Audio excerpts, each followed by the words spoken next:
And every single time someone does something slightly annoying and the sage just curses them. That's it. That's the whole response.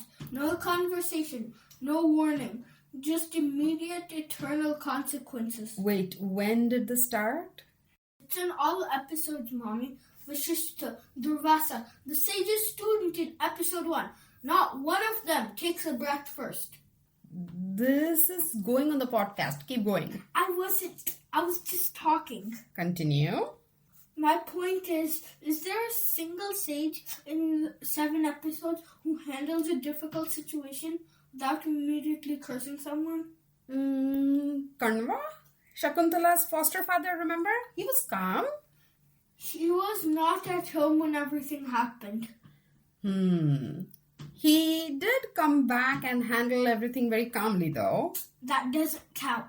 A Vasu walks in front of a sage during meditation and he curses 8 celestial beings to be born as mortals, all 8, for one person crossing his path. He was in deep meditation. In a forest that other people also live in. Durvasa, episode 4.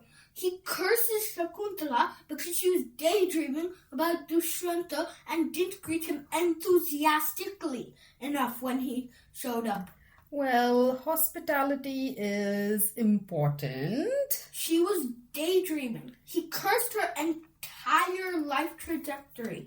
And episode 1, the sage's student curses Parikshit to die of snake bite in 7 days because Parikshit put a dead snake on the sage as a prank. The sage was in deep meditation and couldn't respond, and Parikshit was being, annoying. A dead snake as a joke. 7 days to live. Not one of them says, hey, that was rude. Let's talk about this. It's always, you will suffer eternal consequences. You're not wrong. And honestly, the student or the son who was also the student who cursed Parikshit, where do you think he learned that response from? Probably his teacher. Exactly. It travels down. The sages train each other to overcorrect.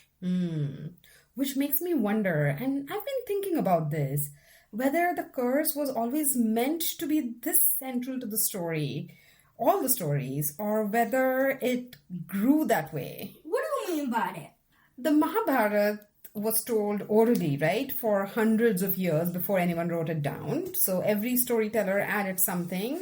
And if you think about it, a curse is a very effective storytelling device. It creates stakes instantly.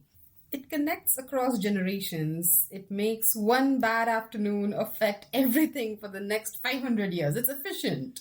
So maybe the first version of these stories had different consequences and someone along the way realized curses worked better. Possibly. Or curses were always there but became more extreme with each telling.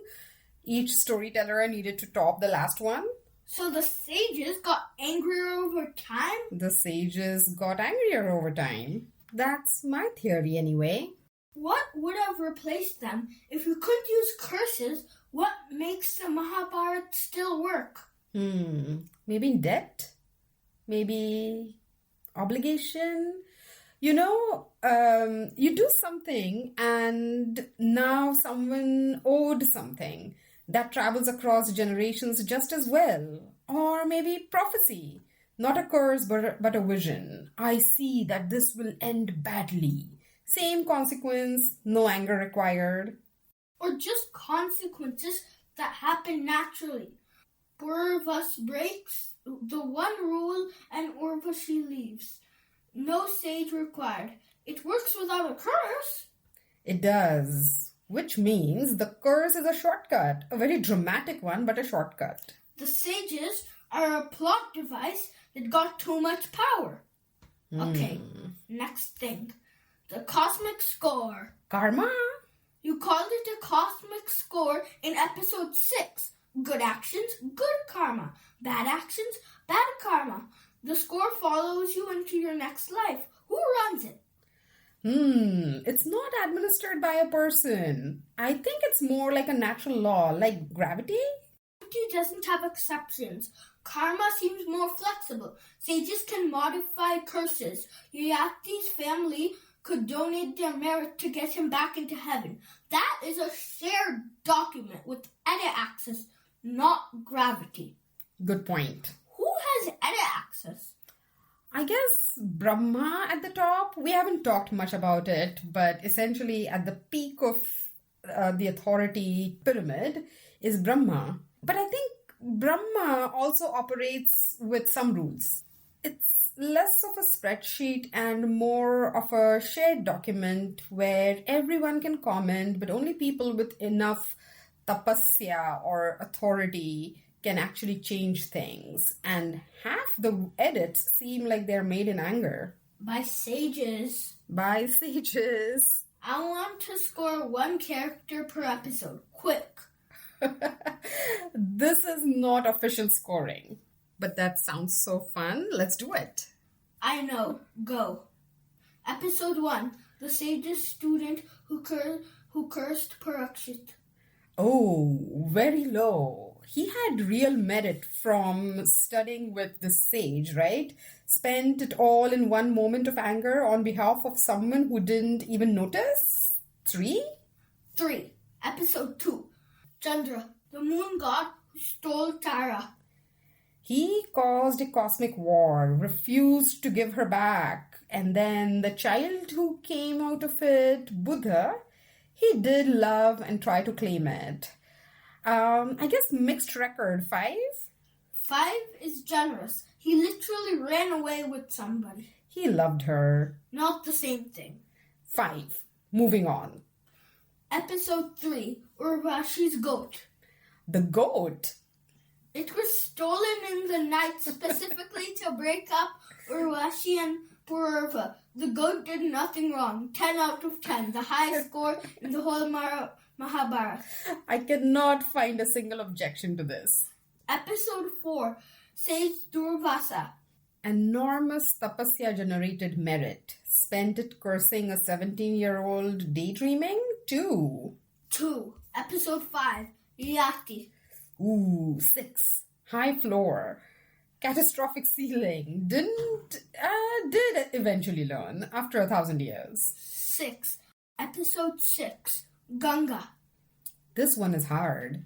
She fulfilled her promise to the Vasus, loved Shantanu, fully knowing she had to leave, raised Devavrat, but she, also drowned 6 babies. Released 6 celestial beings from an unjust sentence. From Shantanu's perspective. From the cosmic spreadsheet's perspective, it was a karmic transaction. So the score depends on who's running the spreadsheet? I guess so, yes. Which is exactly why karma is complicated. 8 from the cosmos, 5 from Shantanu. We'll say 6.5. Indra, across all episodes. Indra? He controls the rain. That's right, he controls the rain. Minus 400. You cannot go below 0. Karma has exceptions. We just established this. I cannot argue with that either. And he never faces any consequences because everyone needs the rain. The sages at least occasionally face consequences, don't you think? Indra just continues with whatever he wants to do. Someone should tell him that's not how it's supposed to work. I think several people have tried. And? He sends an Apsara. Okay, I'm done. I want to play Fortnite now. Well, this was fun. See you next time.